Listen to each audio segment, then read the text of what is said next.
First day mo?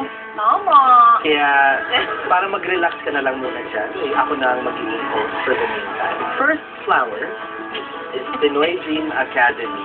Sorry. 2000. First time tayo nag-meet. My first impression of you, actually, hindi ko alam if you were 49. Remember I asked you? Yes. I asked you if you were, are you mixed and stuff? I realized how beautiful you were. And I don't know if you actually remember that one picture na magkakasama tayo lahat eh. Na Direk, na Tony, and Teacher Monet, and you were actually next to me. Diba? I was not, you were next to me. Ikaw yung nasa dulo eh. Tama. Tapos, I remember I held you. At tumatak sa akin yun. Sa akin din, huwag kong magalala. That was our first photo. Now, what was your impression? The first time we met, hindi ko makakalimutan yung sinabi mo sa akin, you and your all hip-hop swagger and being all boy. Hi, nice to meet you, Beto. I guess we'll be seeing a lot of each other. Wait, ganon! Hindi ko naman akalain yung alat na yun, 2 years. Aray ko. Second, this is...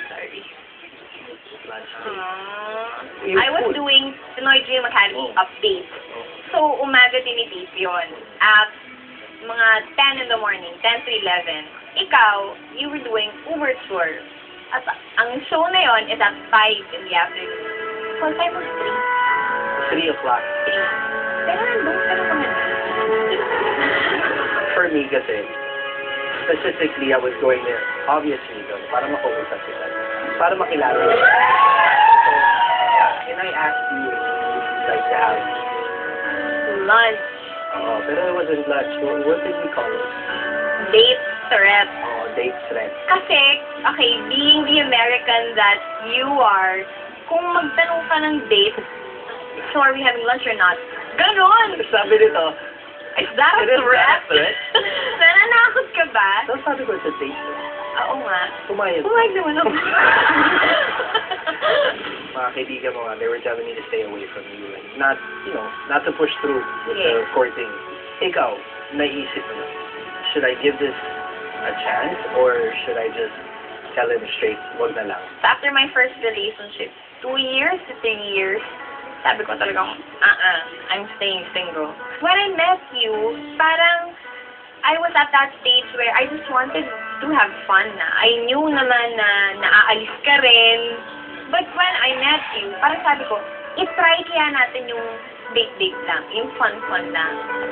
Yun. Eh, naging wala din eh. So, ano ba, ano ba talaga nagpaalis ng mga hesitations mo?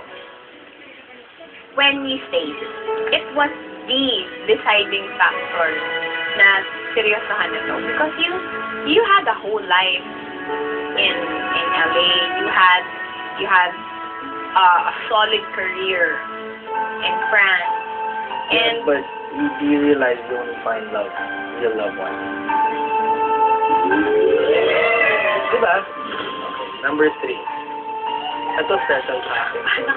First Valentine's Day. Yes. February 2009, I found myself on a yacht having a candlelit dinner with you. Ano gagawin ito? Mama! When did you really fall in love? Wala naman yun sa picture ko eh! What I remember is, nung naging tayo, hindi pa tayo nagsasabihan ng I love you. Mga 5 months into the relationship na, when I told you I love you, I knew that totoo na yun. You're very close to your dad. So were you scared that I was gonna meet your dad? My dad? Out of anybody? Kasi your mom, I met her before your dad. Yeah. I was, of course. Parang yun yung judgment day, kumbaga, na gusto kaya niya. So when I saw that my dad, magaang yung loob niya, yun yung term na ginamit niya, parang magaang ang loob ko sa batang to. Then I thought, he has something different. What assured you that I will stay and I will fight whoever I have to fight and stand up for what I need? Oh, you're still here, aren't you? So,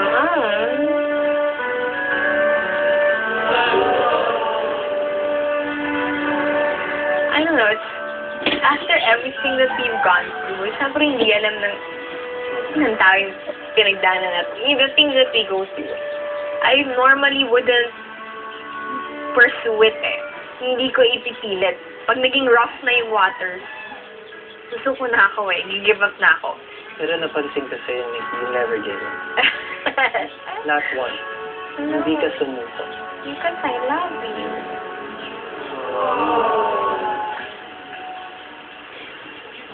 I do. And that's when I realized I've never loved anyone before. I have a question. Why me? Kasi sa lahat ng nakilala mo, sa lahat ng nanliligaw sa'yo at that time, ako yung opposite guy. Ako yung parang hindi mo type. I have tattoos. I have a past. Why me? Why not? Seriously, why? Why you? I guess I really wanted you that much na titiisin ko kung ano man yung kailangan nating pagdaanan. I will grow up quicker than I'm supposed to if I have to for you. Because I know that you've been in more mature relationships, but you're willing to teach me. You're willing to guide me.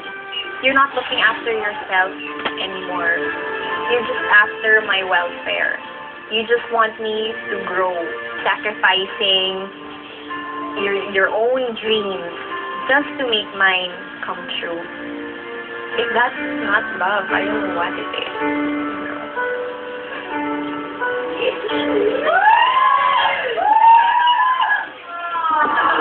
No one else comes home to you.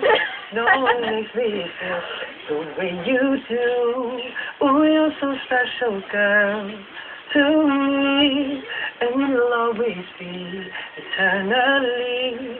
Every time I hold you near, you always say the words I love to hear.